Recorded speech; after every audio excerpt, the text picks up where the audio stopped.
I spent the last 6 months making a first-person melee roguelike, and it sucks.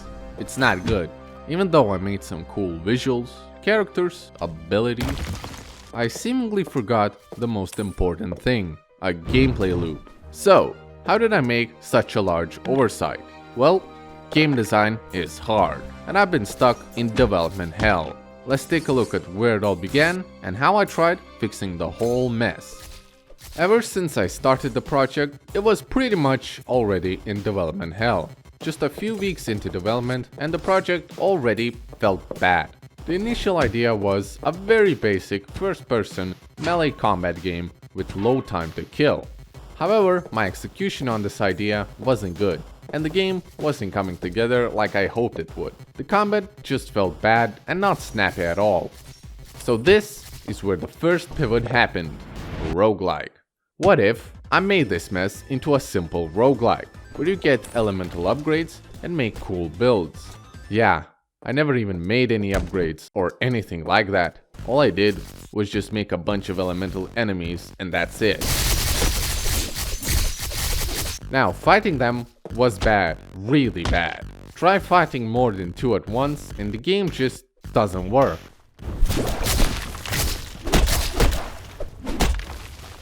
So how am I supposed to make this into a roguelike, where you fight a bunch of enemies at once? I guess I don't? I felt lost. I spent months to get to this point and I still had no game. So, how did we get here and how did I try fixing it all? Let's start by analyzing why everything failed up to this point. First of all, the simple first-person melee with low time to kill. I focused a little too much on making the AI fight each other at times. It's cool, but absolutely not needed for the final game. The combat that I managed to make was quite weird and not that fun to play. Enemies would group up on you and attack all at once. Enemy behavior was a bit unpredictable, which becomes a big issue when fighting lots of them. This was mainly due to the randomness in their decision making. Enemies also hold their attacks before actually striking, which also reduced predictability. Parrying and blocking felt a little tacked on. These mechanics felt like they didn't have a purpose to exist and their implementation wasn't good either. Blocking was completely overpowered and parrying might as well not be there. It just wasn't that useful. The combat that I ended with on Devlog 1 was serviceable. It worked okay as a horde slasher, but it was not good. So now comes the part where I make a bunch of cool looking elemental enemies with unique movesets and abilities. This by far was the biggest mistake I made. Why? Well, I still didn't have a proper combat loop, so how could I design the enemies then? In games, enemies are there to oppose the player, and they're designed around the player's mechanics. In my game, the player mechanics are not good. They don't work well with the simplest of enemies and need to be overhauled. But instead of doing that, I just made a bunch of new enemies. And as to be expected, the combat fell apart even more. All of the flaws became even more apparent, like the enemies attacking all at once. Blocking being either overpowered or horrible. And questionable usefulness of parrying. Even the stamina system started to feel out of place as well. I tried making some minor tweaks to this. I even made a bunch of new first-person animations, but nothing really helped. On the other hand, I was still making music for the game. For example, when developing the Air Clan enemies, I made a song called 1000 Cuts.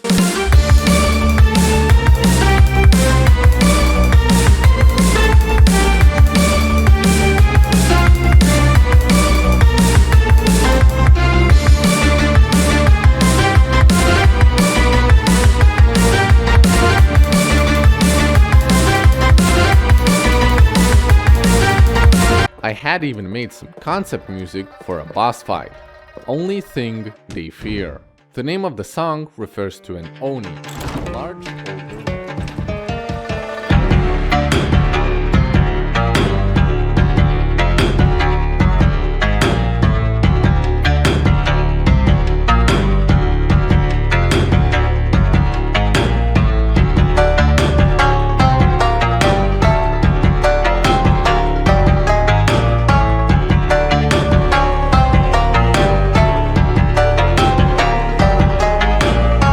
Anyway, at this point, the idea of making a melee, first-person roguelike seemed really bad. The game has come this far and had the worst possible combat system for fighting multiple enemies. Making abilities and roguelike upgrades seemed pointless now, as that wouldn't fix the fundamental issues. There were still so many cool suggestions and ideas from everyone, but the core of the game was very lacking. Even my initial idea of using simple beans for characters had somewhat backfired. Making them bend properly actually proved to be a challenge at times, especially with some specific clothing that overlapped their neck. Simple beans also limited animation possibilities, so all the characters had very similar animations, because I couldn't really make them much more unique with such a simple character base.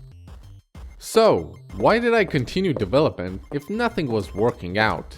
I don't know. I guess I just really wanted to make a first-person melee game, sprinkle in some outside pressure, and here we are.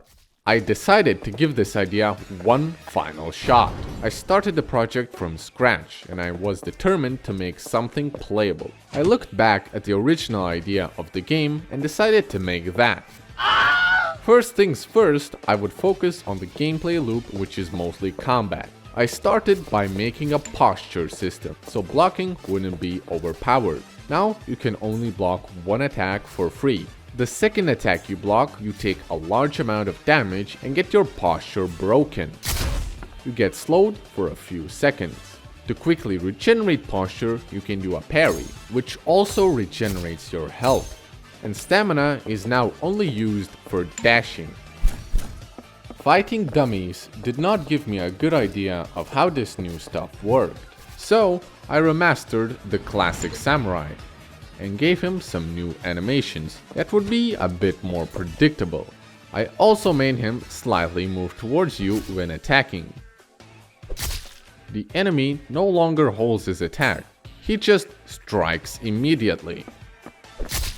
I also made him deal a lot of damage, so you die in just a few hits. At this time, I was also thinking of expanding the gameplay loop to include a lot more movement and platforming. Kind of like Ghost Runner. So I worked on making sliding. I got it to work pretty well. Sliding down large slopes felt good, but I realized that in combat, sliding was useless. It had absolutely no use there because the dashing that I added at the start of the project was superior for combat. So I went back to just making the actual combat good and scrapped the whole parkour idea. At this point, I thought the attack animations felt a little off. So I went into Elden Ring to check how long attack animations should take. So basically, I read the frame data of katana attacks to have a better idea of how to animate melee weapons. And in the end, it did feel quite a bit better. And I added the ability to hold your attack, so you could release it later and have a very quick strike. Having just a single enemy type led to very repetitive gameplay, so I started making an archer. I tried making him look like a less armored samurai. He wields a yumi, a bow which is asymmetrical, unlike most bows. So rigging this was a little weird, and in the end I completely failed. What the hell is this? I don't think this is how bows bend. So after looking up how to actually rig a bow, I got it to bend properly and went on to animation. After that was done, I put him in the game.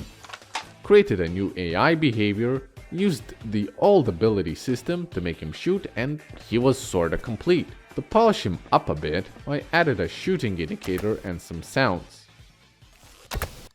And lastly, I made a simple look system, so he would look at his target when shooting up or down. Remember when I said fighting multiple enemies was bad?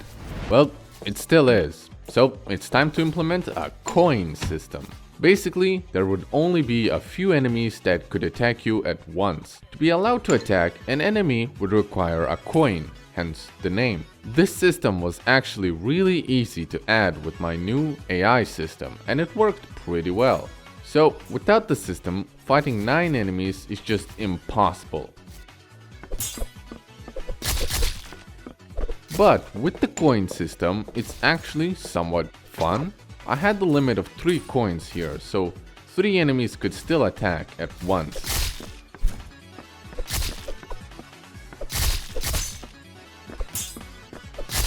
To add even more enemy variety, I remastered the classic ninja. I had a lot of issues with rigging him, because beans are surprisingly annoying to rig. I gave him a combo attack like I originally wanted, but I also gave him a stab move and some shurikens to throw. With all of these added abilities, I made the ninja very fragile, so he dies in just a couple of hits. After killing an enemy, you'd get health, but it felt weird that it just instantly healed you. So I added visible health orbs that drop upon killing or parrying an enemy. Now there's also a delay to get healed, which helped make the game a bit more balanced. I also decided to improve the parry effect, because the existing one is pretty bland. I took some inspiration from Sekiro, and now parrying feels a lot better.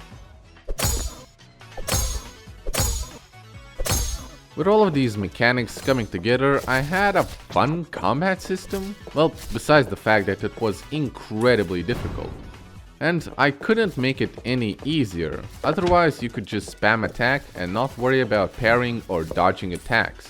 So the difficulty forces you to play a bit smarter. At this time, I also made parrying much stronger. Stunned enemies would take extra damage, so you could quickly dispatch of them. If you stun a ninja, you can kill him in a single attack, for example. With all the enemies and mechanics done, it was time to make a level. As usual, I started making a simple blockout, walking around in it once in a while to check the scale and distances. Then I started sprinkling in some enemies to get a better feel for the level. After completing the blockout for the mountain pass, I started working on the temples. At first, you were supposed to enter the 2 side temples before going to the middle one for the final fight. But I decided to cut this whole part as the dojo arenas were exactly the same. And the level was already long enough, considering its difficulty. So I turned the courtyard into the final combat arena. Now that the blockout was done, I started finalizing the level. For it, I made a bunch of models, like gates, walls, and of course, some temples. For the roofs of these buildings, I was going to use properly modeled geometry, but it was a little too high poly, and bending it caused a lot of problems. So I turned the roof model into a texture instead. Now, working with it was so much simpler. Then I just added the remaining cliffs and foliage and the level was mostly finished. But as a finishing touch, I made new fluffy tree models to place in the courtyard. And making fluffy trees was a bit tricky. Had to make a few before getting some good results. And with that, the demo was complete. I made a small sample of what could have been a full project.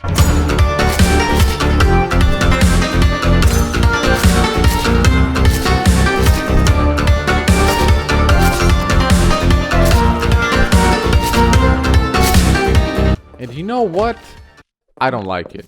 It feels off to me, like something is wrong, but I don't know what. You can, of course, try the demo for yourself, but I do not like it. So after 6 months of working on a game, I don't really have much to show for it. Just a vertical slice that I made in a month. For now, the project will be on hold. I think it's time to work on something else, since I couldn't flesh out this idea in 6 whole months. But the Samurai project could return eventually. I see 2 possible games here. A roguelike game where you focus on making cool builds and slashing hordes of simple enemies. Or some sort of action game with a focus on fast-paced combat, precision and smart enemies. What will I work on now? Stick around to find out. Well, bye then.